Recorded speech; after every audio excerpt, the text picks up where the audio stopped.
Hello everyone, welcome to Saturday Staff Picks. My name is Erica and I am a librarian at the St. Catharines Public Library. Today I'm going to talk to you about one of my favorite novels from the past year. It's A Gentleman in Moscow by Amor Towles. This novel is about Count Alexander Ilyich Rostov, a Russian aristocrat who has been sentenced by the communists for supposedly writing a revolutionary poem. So he now has to spend the rest of his life in Moscow's beautiful hotel, the Metropole. If he ever leaves the hotel, he will be executed on sight. As the novel unfolds, we follow the Count for the next 30 years as he spends his life under house arrest in the hotel. He was taught by his elders long ago that the secret to life was to make the best out of any situation. Count Alexander puts this advice into practice, so he finds joy and satisfaction in the little things. Keeping a standing appointment every Tuesday at noon to have his hair cut at the hotel's barbershop, making friends with the hotel staff.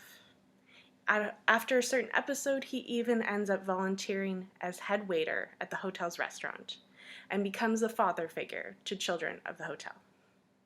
The Count goes through an emotional journey in this charming novel, full of wit, humor, and a wonderful cast of characters.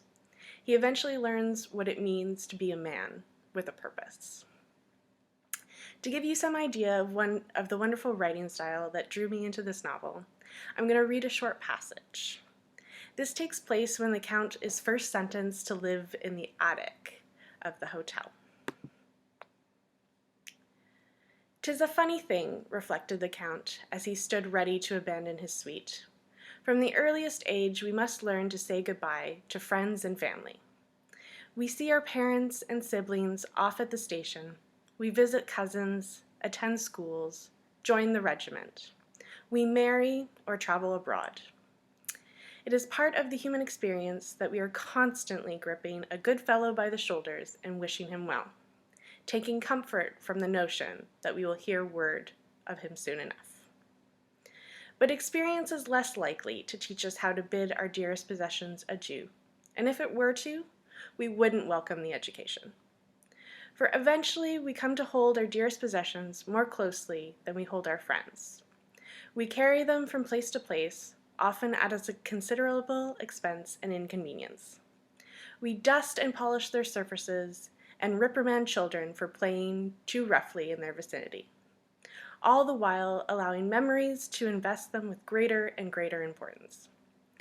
This armor we are prone to recall is the very one which we hidden as a boy, and it was these silver candelabra that lined our table on Christmas Eve, and it was this handkerchief that she once dried her tears, etc., etc., until we imagine that these carefully preserved possessions might give us a genuine solace in the face of a lost companion. But of course, a thing is just a thing. And so slipping his sister's scissors in his pocket, the Count looked once more at what heirlooms remained, and then expunged them from his heartache forever. So I hope that gives you some idea of what sort of book this is. If you're interested in all in this novel, you can find an ebook copy on Cloud Library. Please go to yourcloudlibrary.com or download the Cloud Library app onto your smartphone or tablet, and you can sign in using your library card.